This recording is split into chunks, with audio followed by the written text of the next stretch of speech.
तो हमें अपने स्वर शास्त्र को समझना बहुत अनिवार्य होता है कि स्वर शास्त्र यदि आप समझ लेते हैं तो कौन से नासापुट से, कौन से नासा क्षेत्र से सांस चलने पर आप क्या काम करें, आपको यदि वो स्पष्ट हो गया तो आपको जीवन में कभी भी निराश या हताश नहीं होना पड़ेगा। इसलिए आरंभ में ये विषय आपको नीरस लग सकता है, लेकिन यदि आप इसको पूरा सुनेंगे, समझेंगे तो आप अपने जीवन को सफल बना सकते हैं, आप रोगों से मुक्त हो सकते हैं। ये ऐसा विषय है। तो हम इस विषय की शुरुआत करते हैं। मित्रों, ईश्वर ने जहां हमें मानव जन्म दिया उसके साथ ही कुछ उसने ऐसी कौशल पूर्वक आश्चर्यजनक चीजें हमारे साथ दे दी जिनको यदि हम समझ लें तो हम अपने संपूर्ण जीवन को अच्छा और निरोगी और जिसे हम कहेंगे साधन संपन्न सुखी समृद्ध बना सकते हैं। मित्रों, आज स्वर शास्त्र बताने वाले जो अधिक गुरु आदि नहीं है, क्योंकि इसकी जरूरत जो है आधुनिक विज्ञान में करीब करीब समाप्त हो गई, क्योंकि आधुनिक विज्ञान के आने के बाद या आधुनिक चिकित्सा पद्धति के आने के बाद लोगों ने इसकी तरफ देखना बंद कर दिया, क्योंकि इसमें अपने आप को समझना होता है और लोगों के पास इतना समय नहीं है कि वो अपने आप को समझें। तो ये जो विद्या है वो करीब करीब लुप्त हो गई है। तो फिर भी हमारे पास कुछ जानकारी इसके विषय में है, तो हम आपको उसके बारे में बताने जा रहे हैं। तो आप इसको ध्यान से सुने, आपको स्पष्ट होगा।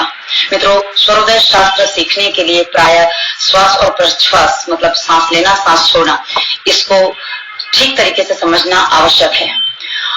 शास्त्र का एक वचन है, काया नगर मध्य मारुत क्षिति पालक।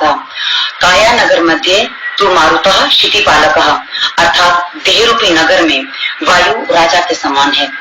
इस देह में, ये जो देह रूपी नगर है, इसमें जो वायु है वो राजा होता है। राजा क्यों होता है? क्योंकि यदि इस देह से वायु निकल जाए तो ये देह समाप्त हो जाता है। हम जन्म के समय पहली सांस लेते हैं और मृत्यु के समय अंतिम सांस छोड़ देते हैं, और बस इसी जो हवा प्राणवायु जो चलती है इसी के बीच का नाम जीवन है। श्वास लेने की क्रिया को प्रश्वास और श्वास छोड़ने की क्रिया को निश्वास कहा जाता है। और यदि हम इसकी गति को समझ लेते हैं तो हमें बहुत कुछ बातें समझ में आ जाएगी। मित्रों, बाएं जो नाक है उसको बाएं अर्थात लेफ्ट जो नाक नोस्ट्रिल है उसको इड़ा कहते हैं, और जो दाएं नाक है उसको पिंगला कहते हैं। क्योंकि इड़ा पिंगला ये नाम आपके लिए समझने अनिवार्य है, तो आपको ये समझना होगा कि हम अधिकांश इड़ा और पिंगला शब्दों का इस्तेमाल यहाँ ईश्वर शास्त्र में मिलेगा। आप कहीं भी जब इसके बारे में पढ़ेंगे या जानेंगे तो आपको इड़ा पिंगला और सुषुम्ना ये तीन नाड़ियां आपको मिलेंगी। सुषुम्ना अर्थात दोनों नाकों से सांस चलना, उसको सुषुम्ना कहते हैं। तो इस तरीके से ये सांस जो है वो चलती है। अब हम इसके बारे में कुछ चीजें और विस्तार से जाने तो आपको इसके बारे में आसानी से समझ में आ जाएगा। मित्रों, जब ये सांस चलती है आप कभी भी देखेंगे एक नाक से सांस चलती है, अर्थात आप कभी भी एक नाक को बंद करिए, आपको पता चल जाएगा। जैसे अभी मैंने नाक बंद की, इस नाक से सांस लेके एकदम सामान्य तरीके से आपको सांस लेके चेक करना है, आपको पता चलेगा कौन सी नासिका से आपकी सांस चल रही है। जैसे सांस ली, छोड़ दी, फिर इससे सांस ली, छोड़ दी। आपको सांस लेने छोड़ने की प्रक्रिया में पता चलेगा कि आपकी कौन सी नाक से आसानी से सांस ली और छोड़ी जा रही है, क्योंकि एक से आप आसानी से ले और छोड़ सकते हैं और दूसरी नाक जो है, दूसरी साइड जो है उससे आपको थोड़ी समस्या होगी सांस लेने और छोड़ने में। और हाँ, दोनों नासापुट से सांस बहुत कम चलती है।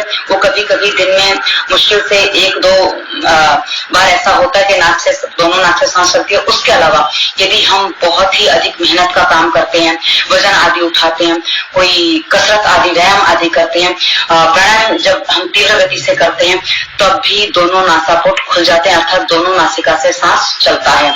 अर्थात जब प्रेशर ज्यादा आता है शरीर पर, वजन आदि उठाते हैं, तो इसका सीधा सा तात्पर्य कि जब हमें ज्यादा ऑक्सीजन की आवश्यकता होती है तो दोनों नासा क्षेत्र अपने आप खुल जाते हैं, अन्यथा एक नाक चलता है, एक नाक बंद रहता है। इसका कारण भी आपको बता दूं मित्रों, हमारी देह में जितने भी अंग हैं, चाहे कोई भी अंग ले लो, आंखें जो हमेशा देखती नहीं है, सो जाती हैं, कान हमेशा सुनते नहीं है, मुंह हमेशा बोलता है, खाता नहीं है, हाथ हमेशा काम नहीं करते, मस्तिष्क भी हमेशा नहीं चलता, लेकिन नाक जो है वो 24 घंटे चलती है। इसीलिए ईश्वर ने इसकी रचना ऐसे की है, क्योंकि कान दो तरफ है, आंखें बीच में बड़ा सा पार्टीशन है, मुंह एक है, खाने और बोलने के लिए अलग मुंह ईश्वर ने नहीं बनाया, लेकिन नाक 2 और 1 दोनों कह सकते हैं। नाक एक है पर उसमें छेद 2 हैं, इसका सीधा सा अर्थ है कि ईश्वर ने व्यवस्था बहुत अच्छी की है कि यदि नाक से लगातार सांस चलता रहता।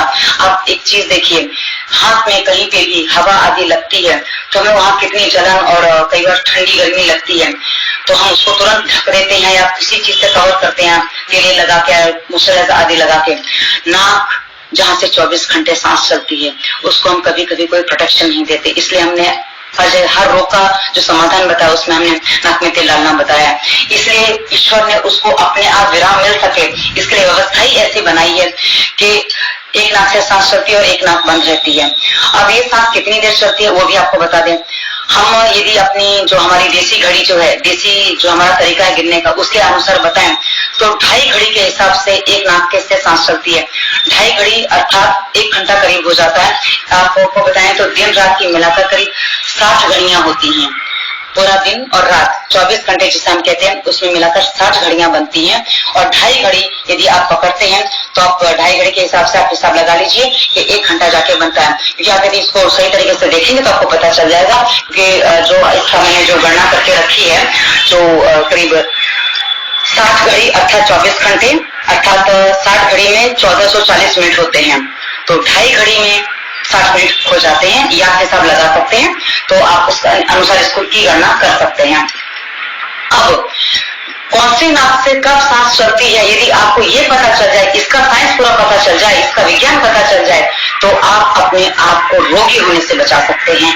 ये इतना बड़ा और इतना गहरा विज्ञान है मित्रों। शुक्ल पक्ष की प्रतिपदा, शुक्ल पक्ष यानी कि अभी कल अमावस गई है, आज पहला दिन हुआ है, तो यहाँ से शुक्ल पक्ष आरंभ होता है। अमावस का अगला दिन शुक्ल पक्ष शुरू होता है और जैसे पूनम जाती है तो उसके अगले दिन से ये कृष्ण पक्ष शुरू होता है, ऐसा कहा जाता है। तो जहाँ अमावस गई है उसका अगला दिन जहाँ शुक्ल पक्ष शुरू होता है उसकी प्रतिपदा यानी कि पहला दिन शुक्ल पक्ष की प्रतिपदा, द्वितीया, तृतीया, अर्थात ये आपको तिथि के अनुसार ही गिनना होगा, इसको आप तारीख के अनुसार नहीं गिन सकता, क्योंकि ये जो गति है ये चंद्र के अनुसार चलती है और किसी कैलेंडर के हिसाब से गति नहीं चलती है। तो यहाँ आपको अपना भारतीय जो पंचांग है या जो देशी कैलेंडर है उसका ही इस्तेमाल करना होगा, अन्यथा आप इसको समझ नहीं पाएंगे। आपके पास जो भी व्यवस्था हो आप उसमें इसको ले सकते हैं। तो जो अमावस गई है, शुक्ल पक्ष आरंभ हुआ है, वहां से प्रतिपदा, द्वितीया, तृतीया यानी कि 3 दिन, ये जो 3 दिन आएंगे उससे आपका चंद्र नाड़ी अर्थात बाएं नासिका से सांस चलेगा। ये आप स्पष्ट समझ लें, मैं आपको एकदम स्पष्ट और बारीकी से बता रही हूँ कि शुक्ल पक्ष की जो प्रतिपदा आएगी वो 3 दिन, 1, 2, 3 दिन आपकी जो सांस है वो सूर्योदय के समय, जिस समय सूर्योदय होता है उस समय आप यदि आप उसको चेक करेंगे तो आपकी चंद्र नाड़ी से सांस चलनी चाहिए, तो ये सही है। और उसके बाद जो 3 दिन आएंगे मतलब चौथ, पंचमी, छठ, वो 3 दिन आपकी बाएं नासिका से अर्थात राइट नॉस्ट्रिल से सांस चलेगा। उसके बाद सप्तमी, अष्टमी, नवमी, ये 3 दिन वापस बाएं नासिका से लेफ्ट साइड से सांस चलेगा। उसके बाद दसवीं, एकादशी, द्वादशी, ये आपकी पुनः दाएं नासिका से सांस चलेगा। और उसके बाद 13, 14 और आएगी पूनम, ये आपका पुनः बाएं नासिका ने लेफ्ट नोस्ट्रिल से सांस चलेगा। अर्थात 3 दिन के बाद सूर्योदय के समय जो नाक से सांस चलने की गति है वो बदल जाती है। अब जब तो मारुतः क्षितिपालकः अर्थात देह रूपी नगर में वायु राजा के समान है। इस देह में, ये जो देह रूपी नगर है इसमें जो वायु है वो राजा होता है। राजा क्यों होता है? क्योंकि यदि इस देह से वायु निकल जाए तो ये देह समाप्त हो जाता है। हम जन्म के समय पहली सांस लेते हैं और मृत्यु के समय अंतिम सांस छोड़ देते हैं, और बस इसी जो हवा प्राणवायु जो चलती है इसी के बीच का नाम जीवन है। श्वास लेने की क्रिया को प्रश्वास और श्वास छोड़ने की क्रिया को निश्वास कहा जाता है। और यदि हम इसकी गति को समझ लेते हैं तो हमें बहुत कुछ बातें समझ में आ जाएगी। मित्रों, बाएं जो नाक है उसको बाएं अर्थात लेफ्ट जो नाक नोस्ट्रिल है उसको इड़ा कहते हैं, और जो दाएं नाक है उसको पिंगला कहते हैं। क्योंकि इड़ा पिंगला ये नाम आपके लिए समझने अनिवार्य है, तो आपको ये समझना होगा कि हम अधिकांश इड़ा और पिंगला शब्दों का इस्तेमाल यहाँ ईश्वर शास्त्र में मिलेगा। आप कहेंगे जब इसके बारे में पढ़ेंगे या जानेंगे तो आपको इड़ा, पिंगला और सुषुम्ना ये 3 नाड़ियां आपको मिलेंगी। सुषुम्ना अर्थात दोनों नाकों से सांस चलना, उसको सुषुम्ना कहते हैं। तो इस तरीके से ये सांस जो है वो चलती है। अब हम इसके बारे में कुछ चीजें और विस्तार से जाने तो आपको इसके बारे में आसानी से समझ में आ जाएगा। मित्रों, जब ये सांस चलती है, आप कभी भी देखेंगे एक नाक से सांस चलती है, अर्थात आप कभी भी एक नाक को बंद करिए, आपको पता चल जाएगा। जैसे अभी मैंने ये नाक बंद की, इस नाक से सांस लेके एकदम सामान्य तरीके से आपको सांस लेके चेक करना है, आपको पता चलेगा कौन सी नासिका से आपकी सांस चल रही है। जैसे सांस ली, छोड़ दी, फिर इससे सांस ली, छोड़ दी। आपको सांस लेने छोड़ने की प्रक्रिया में पता चलेगा कि आपकी कौन सी नाक से आसानी से सांस ली और छोड़ी जा रही है, क्योंकि एक से आप आसानी से ले और छोड़ सकते हैं और दूसरी नाक जो है, दूसरी साइड जो है, उससे आपको थोड़ी समस्या होगी सांस लेने और छोड़ने में। और हाँ, दोनों नासापुट से सांस बहुत कम चलती है। वो कभी कभी दिन में मुश्किल से 1-2 बार ऐसा होता है कि दोनों नाक से सांस चलती है। उसके अलावा यदि हम बहुत ही अधिक मेहनत का काम करते हैं, वजन आदि उठाते हैं, कोई कसरत आदि व्यायाम आदि करते हैं, प्राणायाम जब हम तीव्र गति से करते हैं, तब भी दोनों नासापुट खुल जाते हैं, अर्थात दोनों नासिका से सांस चलता है। अर्थात जब प्रेशर ज्यादा आता है शरीर पर, वजन आदि उठाते हैं, तो इसका सीधा सा तात्पर्य कि जब हमें ज्यादा ऑक्सीजन की आवश्यकता होती है तो दोनों नासा क्षेत्र अपने आप खुल जाते हैं, अन्यथा एक नाक चलता, एक नाक बंद रहता है। इसका कारण भी आपको बता दूं मित्रों, हमारी देह में जितने भी अंग हैं, चाहे कोई भी अंग ले लो, आंखें जो हमेशा देखती नहीं है, सो जाती हैं, कान हमेशा सुनते नहीं है, मुंह हमेशा बोलता है, खाता नहीं है, हाथ हमेशा काम नहीं करते, मस्तिष्क भी हमेशा नहीं चलता, लेकिन नाक जो है वो 24 घंटे चलती है। इसलिए ईश्वर ने इसकी रचना ऐसे की है, क्योंकि कान 2 तरफ है, आंखें बीच में बड़ा सा पार्टीशन है, मुंह एक है, खाने और बोलने के लिए अलग मुंह ईश्वर ने नहीं बनाया, लेकिन नाक 2 और 1 दोनों कह सकते हैं। नाक 1 है पर उसमें छेद 2 हैं। इसका सीधा सा अर्थ है कि ईश्वर ने व्यवस्था बहुत अच्छी की है, कि यदि नाक से लगातार सांस चलता रहता, आप एक चीज देखिए, हाथ में कहीं पे भी हवा आदि लगती है तो हमें वहां कितनी जलन और कई बार ठंडी गर्मी लगती है, तो हम उसको तुरंत ढक देते हैं या किसी चीज से कवर करते हैं, तेल लगा के, मॉइस्चराइजर आदि लगा के। नाक जहाँ से 24 घंटे सांस चलती है, उसको हम कभी कभी कोई प्रोटेक्शन नहीं देते, इसलिए हमने हर रोग का जो समाधान बताया उसमें हमने नाक में तेल डालना बताया। इसलिए ईश्वर ने उसको अपने आप विराम मिल सके, इसके लिए व्यवस्था ही ऐसी बनाई है कि एक नाक से सांस चलती है और एक नाक बंद रहती है। अब ये सांस कितनी देर चलती है वो भी आपको बता दें। हम यदि अपनी जो हमारी देसी घड़ी जो है, देसी जो हमारा तरीका है गिनने का, उसके अनुसार बताएं तो 2.5 घड़ी के हिसाब से एक नाक के से सांस चलती है। 2.5 घड़ी अर्थात 1 घंटा करीब हो जाता है। आपको बताएं तो दिन रात की मिलाकर करीब 60 घड़ियां होती हैं। पूरा दिन और रात 24 घंटे जिसे हम कहते हैं, उसमें मिलाकर 60 घड़ियां बनती हैं। और 2.5 घड़ी यदि आप पकड़ते हैं तो आप 2.5 घड़ी के हिसाब से आप हिसाब लगा लीजिए कि 1 घंटा जाके बनता है। क्योंकि आप यदि इसको सही तरीके से देखेंगे तो आपको पता चल जाएगा कि जो इसका मैंने जो गणना करके रखी है, जो करीब 60 घड़ी अर्थात 24 घंटे, अर्थात 60 घड़ी में 1440 मिनट होते हैं, तो 2.5 घड़ी में 60 मिनट हो जाते हैं। या आप हिसाब लगा सकते हैं, तो आप उसके अनुसार इसको की गणना कर सकते हैं। अब कौन सी नाक से कब सांस चलती है, यदि आपको ये पता चल जाए, इसका साइंस पूरा पता चल जाए, इसका विज्ञान पता चल जाए, तो आप अपने आप को रोगी होने से बचा सकते हैं। ये इतना बड़ा और इतना गहरा विज्ञान है मित्रों।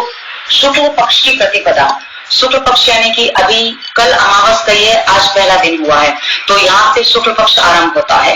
अमावस का अगला दिन शुक्ल पक्ष शुरू होता है, और जैसे पूनम जाती है तो उसके अगले दिन से ये कृष्ण पक्ष शुरू होता है, ऐसा कहा जाता है। तो जहाँ अमावस गई है उसका अगला दिन जहाँ शुक्ल पक्ष शुरू होता है, उसकी प्रतिपदा यानी कि पहला दिन शुक्ल पक्ष की प्रतिपदा, द्वितीया तृतीया, अर्थात ये आपको तिथि के अनुसार ही गिनना होगा, इसको आप तारीख के अनुसार नहीं गिन सकता, क्योंकि ये जो गति है ये चंद्र के अनुसार चलती है और किसी कैलेंडर के हिसाब से गति नहीं चलती है। तो यहाँ आपको अपना भारतीय जो पंचांग है या जो देशी कैलेंडर है उसका ही इस्तेमाल करना होगा, अन्यथा आप इसको समझ नहीं पाएंगे। आपके पास जो भी व्यवस्था हो आप उसमें इसको ले सकते हैं। तो जो अमावस गई है, शुक्ल पक्ष आरंभ हुआ है, वहां से प्रतिपदा, द्वितीया, तृतीया यानी कि 3 दिन। ये जो 3 दिन आएंगे उससे आपका चंद्र नाड़ी अर्थात बाएं नासिका से सांस चलेगा। ये आप स्पष्ट समझ लें, मैं आपको एकदम स्पष्ट और बारीकी से बता रही हूँ कि शुक्ल पक्ष की जो प्रतिपदा आएगी वो 3 दिन, 1, 2, 3 दिन आपकी जो सांस है वो सूर्योदय के समय, जिस समय सूर्योदय होता है उस समय आप यदि आप इसको चेक करेंगे तो आपकी चंद्र नाड़ी से सांस चलनी चाहिए, तो ये सही है। और उसके बाद जो 3 दिन आएंगे मतलब चौथ, पंचमी, छठ, वो 3 दिन आपकी बाएं नासिका से, दाएं नासिका से अर्थात राइट नॉस्ट्रिल से सांस चलेगा। उसके बाद सप्तमी, अष्टमी, नौमी, ये 3 दिन वापस बाएं नासिका से लेफ्ट साइड से सांस चलेगा। उसके बाद दसवीं, एकादशी, द्वादशी, ये आपकी पुनः दाएं नासिका से सांस चलेगा। और उसके बाद 13, 14 और आएगी पूनम, ये आपका पुनः बाएं नासिका ने लेफ्ट नोस्ट्रिल से सांस चलेगा। अर्थात 3 दिन के बाद सूर्योदय के समय जो नाक से सांस चलने की गति है वो बदल जाती है। अब जब अंत में पूनम आई है तो बाएं नासिका से जो सांस चल रही है, उसके बाद पूनम के बाद जब हम कृष्ण पक्ष में पहुंचेंगे तो पुनः अब क्या होगा कि जब पुनः ये जब कृष्ण पक्ष शुरू हुआ तो पहले दिन मतलब कि परवा, दूज और तीज 3 दिन दाएं नासिका से सांस चलेगा।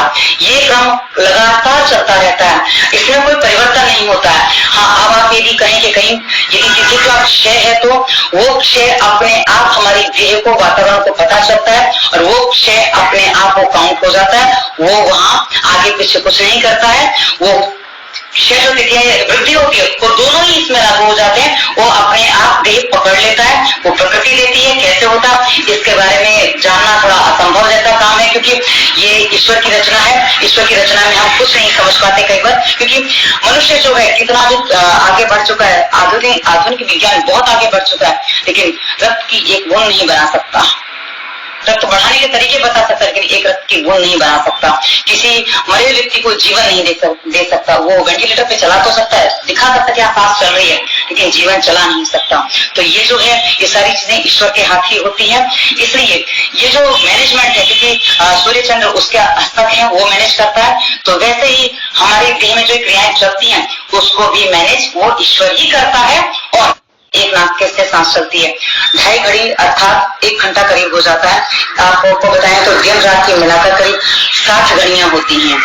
पूरा दिन और रात 24 घंटे जिसे हम कहते हैं उसमें मिलाकर 60 घड़ियां बनती हैं। और 2.5 घड़ी यदि आप पकड़ते हैं तो आप 2.5 घड़ी के हिसाब से आप हिसाब लगा लीजिए कि 1 घंटा जाके बनता है। क्योंकि आप यदि इसको सही तरीके से देखेंगे तो आपको पता चल जाएगा कि जो इसका मैंने जो गणना करके रखी है, जो करीब 60 घड़ी अर्थात 24 घंटे अर्थात 60 घड़ी में 1440 मिनट होते हैं, तो 2.5 घड़ी में 60 मिनट हो जाते हैं। ये आप हिसाब लगा सकते हैं, तो आप उस अनुसार इसको की गणना कर सकते हैं। अब कौन सी नाक से कब सांस चलती है, यदि आपको ये पता चल जाए, इसका साइंस पूरा पता चल जाए, इसका विज्ञान पता चल जाए, तो आप अपने आप को रोगी होने से बचा सकते हैं। ये इतना बड़ा और इतना गहरा विज्ञान है मित्रों। शुक्ल पक्ष की प्रतिपदा, शुक्ल पक्ष यानी कि अभी कल अमावस गई है, आज पहला दिन हुआ है, तो यहाँ से शुक्ल पक्ष आरंभ होता है। अमावस का अगला दिन शुक्ल पक्ष शुरू होता है, और जैसे पूनम जाती है तो उसके अगले दिन से ये कृष्ण पक्ष शुरू होता है, ऐसा कहा जाता है। तो जहाँ अमावस गई है उसका अगला दिन जहाँ शुक्ल पक्ष शुरू होता है, उसकी प्रतिपदा यानी कि पहला दिन शुक्ल पक्ष की प्रतिपदा, द्वितीया, तृतीया, अर्थात ये आपको तिथि के अनुसार ही गिनना होगा। इसको आप तारीख के अनुसार नहीं गिन सकता, क्योंकि ये जो गति है ये चंद्र के अनुसार चलती है और किसी कैलेंडर के हिसाब से ये गति नहीं चलती है। तो यहाँ आपको अपना भारतीय जो पंचांग है या जो देशी कैलेंडर है उसका ही इस्तेमाल करना होगा, अन्यथा आप इसको समझ नहीं पाएंगे। आपके पास जो भी व्यवस्था हो आप उसमें इसको ले सकते हैं। तो जो चंद्र अमावस गई है, शुक्ल पक्ष आरंभ हुआ है, वहां से प्रतिपदा, द्वितीया, तृतीया यानी कि 3 दिन, ये जो 3 दिन आएंगे उससे आपका चंद्र नाड़ी अर्थात बाएं नासिका से सांस चलेगा। ये आप स्पष्ट समझ लें, मैं आपको एकदम स्पष्ट और बारीकी से बता रही हूँ कि शुक्ल पक्ष की जो प्रतिपदा आएगी वो 3 दिन, 1, 2, 3 दिन आपकी जो सांस है वो सूर्योदय के समय, जिस समय सूर्योदय होता है उस समय आप यदि आप उसको चेक करेंगे तो आपकी चंद्र नाड़ी से सांस चलनी चाहिए, तो ये सही है। और उसके बाद जो 3 दिन आएंगे मतलब चौथ, पंचमी, छठ, वो 3 दिन आपकी दाई नासिका से अर्थात राइट नॉस्ट्रिल से सांस चलेगा।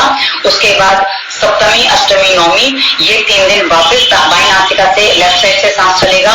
उसके बाद दसवीं, एकादशी, द्वादशी ये आपकी पुनः दाई नासिका से सांस चलेगा।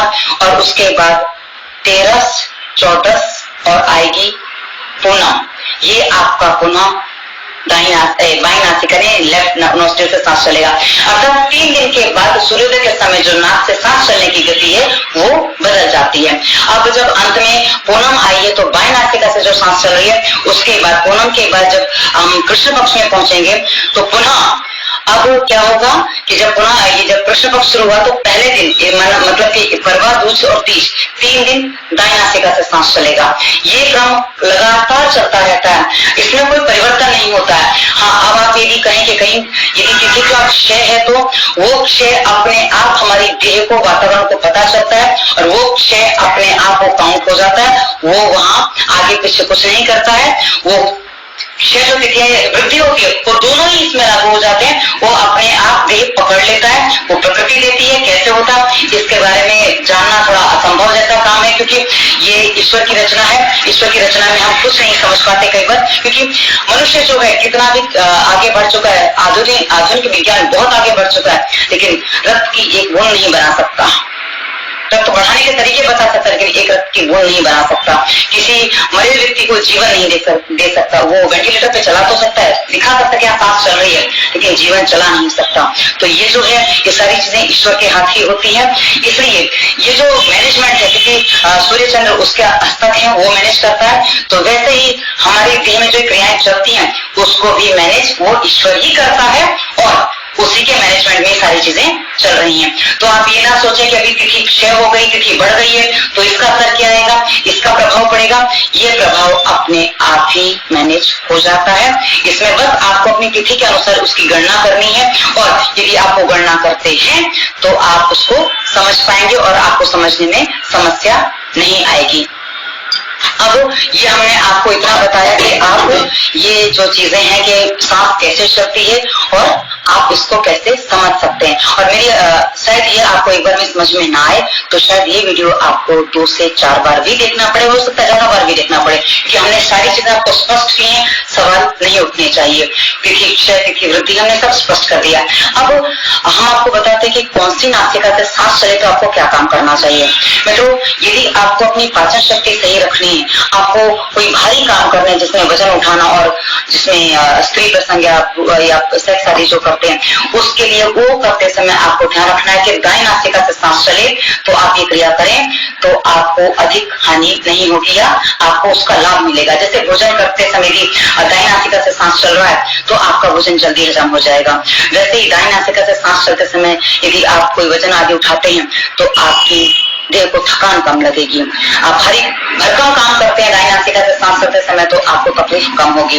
इस समय आप कहीं यात्रा करें, लंबी यात्रा करें और कोई घुड़सवारी, तलवारबाजी जो पहले जमाने में बताया जाता था कि ये सब करने के लिए आपको दाएं नासिका से सांस चले तब करना चाहिए।